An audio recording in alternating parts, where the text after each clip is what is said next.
అందరికీ నమస్కారం. నా పేరు అశ్విని తులసి. ఈరోజు మన వీడియోలో శని సింగనాపూర్ గురించి పూర్తి వివరాలు తెలుసుకుందాం. మన వాడుక భాషలో శని సింగాపూర్ అంటారు. శని సింగాపూర్ వెళ్ళినప్పుడు తీసుకోవాల్సిన జాగ్రత్తలు తెలుసుకుందాం.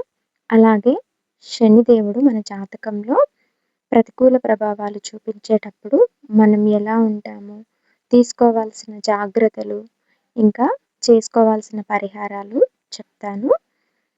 వీడియోని చివరి వరకు చూడండి. నచ్చితే కనుక ఛానల్ని సబ్స్క్రైబ్ చేసుకోండి, లైక్ చేసి ఇంకా తెలిసిన వాళ్ళకి షేర్ చేయండి. షిరిడీకి ఒక 2 గంటల ప్రయాణంలో ఈ శని సింగనాపూర్ ఉంటుందండి. షిరిడీకి వచ్చిన ప్రతి ఒక్కరూ శని సింగనాపూర్ కూడా దర్శించుకుంటారు. పూణే నుంచి 4 గంటల ప్రయాణం ఉంటుంది. మనం శని సింగనాపూర్కి వెళ్ళాక వెహికల్ని గుడి దగ్గరే పార్కింగ్ చేసుకోండి. ఎక్కడైనా పార్కింగ్ చేశారంటే సేఫ్టీ ప్రాబ్లమ్స్ వస్తాయి.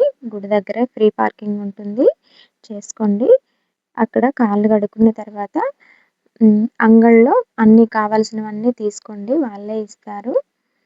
500 తీసుకుంటారు ఒక బుట్టకి, ఒక సెట్ మొత్తానికి.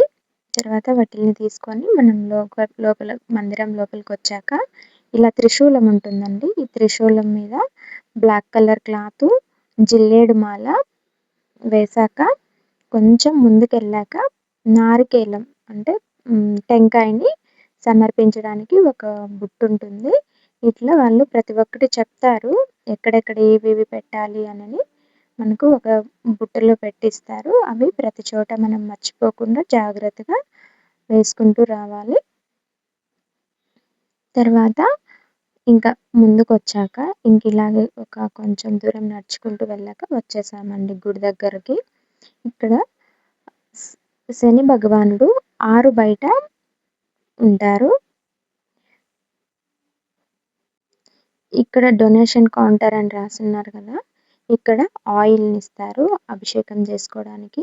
ఇంకా స్వయంగా మన చేతులతో మనమే అభిషేకం చేసుకోవాలనుకుంటే కనుక అక్కడ 500 కడితే ఒకరు పెద్దవాళ్ళు వెళ్ళొచ్చు, ఇద్దరు పిల్లలు వెళ్ళొచ్చు. ఒకవేళ దంపతులు వెళ్ళాలి అనుకుంటే 1000 కడితే దంపతులు వెళ్ళి మన చేతులతో స్వయంగా అభిషేకం చేసుకోవచ్చు. లేదంటే ఇక్కడ మనం చేసామంటే చూపించే దగ్గర కనుక ఆయిల్ పోసామంటే డైరెక్ట్ శని భగవాన్ మీద ఇక్కడ అభిషేకం చూడండి ఇలా జరుగుతుంది. పైపుల ద్వారా ఇక్కడికి వస్తుంది. అలా చేసేవాళ్ళు అలా చేస్తారు, ఇలా చేసేవాళ్ళు ఇలా చేస్తారు, మన ఇష్టం అది. తర్వాత వాళ్ళు నవధాన్యాలు ఇస్తారు, వాటిని నవధాన్యాలు వేసి ఆయిల్ని పోసి తర్వాత స్వామికి ఎదురుగానే ఒక మందిరం లాగా ఉంటుంది. అక్కడ కూర్చొని మంత్రజపం చేసే వాళ్ళు ఉంటారు, శాంతులు చేయించుకునే వాళ్ళు ఉంటారు. మనం కూడా అక్కడే కూర్చొని మంత్రపఠన చేయొచ్చు, లేదు మీరు శాంతులు చేయించుకోవాలన్నా చేయించుకోవచ్చు. ఇక్కడ ప్రత్యేకంగా శనివారం అమావాస్య రోజు, ఇంకా శనివారంతో కూడిన అమావాస్య రోజు ప్రత్యేకమైన పూజలు చేస్తారు. మీరు ఎవరైనా దర్శించుకోవాలి అనుకుంటే వీలైతే శనివారం కానీ అమావాస్య రోజు కానీ రావడం మంచిది. ఇదిగోండి బయట ఇచ్చిన ఇవి వస్తువులన్నీ చూడండి, వాళ్ళు కోడ్ చెప్తారు ఎక్కడ ఏవి పెట్టాలి అని, అది గుర్తుపెట్టుకొని మీరు పెట్టచ్చు. మనం శని భగవానుడు మన జాతకంలో సరిగ్గా లేడు అంటే ఏలినాటి శని, అష్టమ శని, అర్ధాష్టమ శని ఇలా ఉంది అంటే చాలా భయపడిపోతుంటాము. కానీ భయపడాల్సిన అవసరం లేదండి. శని భగవానుడు మనకు క్రమశిక్షణ ఇంకా సంస్కారం అన్నీ నేర్పిస్తారు. ఒకవేళ మన జాతకంలో శని భగవానుడు ప్రతికూల ప్రభావాలుగా ఉంటే గనక ఎలా ఉంటుంది అంటే పనుల్లో ఆలస్యం, ఇంకా ఆటంకాలు, ఉద్యోగంలో ఒత్తిడి, వ్యాపారం అభివృద్ధి లేకపోవడం, ఆర్థిక ఇబ్బందులు, అనుకోని ఖర్చులు, మానసిక ఆందోళన, ఒంటరితనం, కుటుంబంలో అపార్థాలు, ఇలా ఇంక లేని కష్టాలంటూ ఉండవు అనేలా ఉంటుంది. అలాంటి సమయంలో మీరు శని భగవానుడికి తైలాభిషేకం చేసుకొని, ఒక డిసిప్లిన్ అలవాటు చేసుకోండి. క్రమశిక్షణను అలవాటు చేసుకోండి. తర్వాత హనుమాన్ టెంపుల్‌లో ప్రతి శనివారం కాదు, ప్రతిరోజు ప్రదక్షిణ చేసినా చాలా మంచిది. ప్రదక్షిణ గాని, ఎక్కువ నడవడం చేయాలి. ఎప్పుడైతే మన జాతకంలో శని భగవానుడు సరిగ్గా లేదు అంటే గనక, మీరు నడవడం చేయడం వలన మనకు ఈ ఈ శని ప్రభావం మన జాతకంలో తగ్గుతుంది. ఇంకా కాకులకి ఆహారం పెట్టడం, పేదలకు అన్నదానం చేయడం, వృద్ధులకు, వికలాంగులకు ఏదైనా మన శక్తి కొలది దానం చేయడం, శనివారాల్లో నువ్వుల నూనెతో దీపారాధన గుడిలో మాత్రమే చేయాలి. ఇలా చేయడం వల్ల శని ప్రభావం మన మీద కొంచెం కొంచెంగా తగ్గుతుంది. మార్నింగ్ నిద్ర లేవడం 6 లోపలే నిద్ర లేవడం అలవాటు చేసుకోండి. లేచిన వెంటనే స్నానం చేసేయండి. శని భగవానుడు మన జాతకంలో ప్రతికూల ప్రభావాలు చూపించే టైంలో చాలా బద్ధకం ఉంటుంది. ఆలోచనలు, టైంకి నిర్ణయాలు తీసుకోకపోవడం, ఈ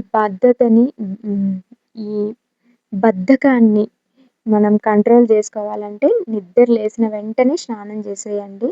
ఇంకా ఏదో ఒక గుడికి వెళ్ళడం గానీ, ఇంట్లోనే కూర్చొని మంచిగా ఒక ప్రాణాయామం చేయడం గానీ, ఇట్లా చేసుకోవడం వల్ల వీలైనంత మన జాతకంలో శని ప్రభావం తగ్గుతుంది.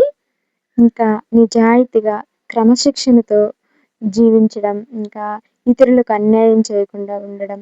మెయిన్ థింగ్ ఇదండి.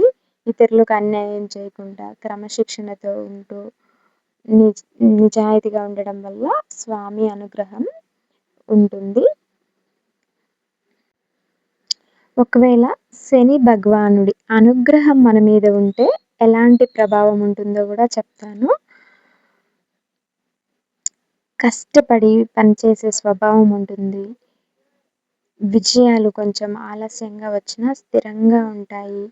మీకు ఒకటేంటండి, ప్రతిదీ ధర్మమైన పనిలో ప్రతిదీ జయం కలుగుతుంది శని భగవానుడి అనుగ్రహం గనుక ఉంటే. ఇంకా రాజకీయాల్లో కూడా మంచి పొజిషన్‌కి వెళ్తారు. ఆరోగ్య పరిస్థితులు బావుంటాయి. న్యాయబద్ధంగా నడుచుకుంటారు. నియమాలను పాటిస్తారు. ఇలా ఉంటుంది మనకు శని ప్రభావం అనుకూలంగా ఉంటే. ఇంకా నాయకత్వం, క్రమశిక్షణ, దీర్ఘకాలిక విజయం, సమాజంలో ఒక మంచి గౌరవం, మర్యాద అన్నీ శని భగవానుడు ప్రసాదిస్తారు అనుకూలంగా ఉంటే. ఇప్పుడు తెలుసుకున్నాం గదండీ! శని భగవానుడు మన జాతకంలో అనుకూలం, ప్రతికూలంగా ఉంటే ఎలాంటి ప్రతిఫలాలుంటాయి అని. ఇప్పుడు శనిదేవుడు మనకు ఎలా లభించాడు? అక్కడ నల్లరాతి విగ్రహం ఎలా లభించింది? ఇంకా శని సింగనాపూర్‌లో ఉన్న ప్రత్యేకం ఏంటి అని తెలుసుకుందాం. ఇక్కడ ఇళ్ళకి అంటే గృహాలకి ద్వారాలు ఉండవు. ఎందుకంటే దొంగతనాలకి, ఏమైనా అన్యాయానికి ఎవరైనా పాల్పడ్డారు అంటే సాక్షాత్ శని భగవానుడే శిక్షిస్తారు అని, అక్కడ వాళ్ళు న్యాయబద్ధంగా ఉంటారు అని, ధర్మంగా ఉంటారు అని చెప్పుకుంటుంటారు. పూర్వకాలం అయితే ద్వారాలు అసలు ఉండేటివి కాదంట. కానీ ఇప్పుడు కొంత వరకు ఉన్నాయి ద్వారాలు. కొన్ని ఇళ్ళకి మాత్రం ద్వారాలు లేవు. అవి కూడా మేము చూసాము. నెక్స్ట్ ఈ శని భగవానుడు వరదల్లో నల్లరాతి శిల్పంగా కొట్టుకొచ్చారంట. ఒక గొర్రెల కాపరికి దొరికినప్పుడు, ఆ గొర్రెల కాపరి ఆ కట్టెతో అలా తాకినప్పుడు రక్తం వచ్చింది. ఇది గమనించిన గొర్రెల కాపరి ఊర్లో అందరినీ పిలుచుకొచ్చి ఆ శని భగవానుడిని అక్కడ ప్రతిష్ఠించారు అని చెప్పుకుంటుంటారు. ఇంకా ఏమాత్రం మీకు ఈ వీడియో నచ్చితే ప్లీజ్ మన ఛానల్‌ని సబ్స్క్రైబ్ చేసుకోండి. లైక్ చేయండి, హైప్ చేయండి.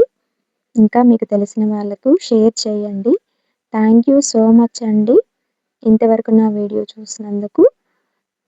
సర్వేజన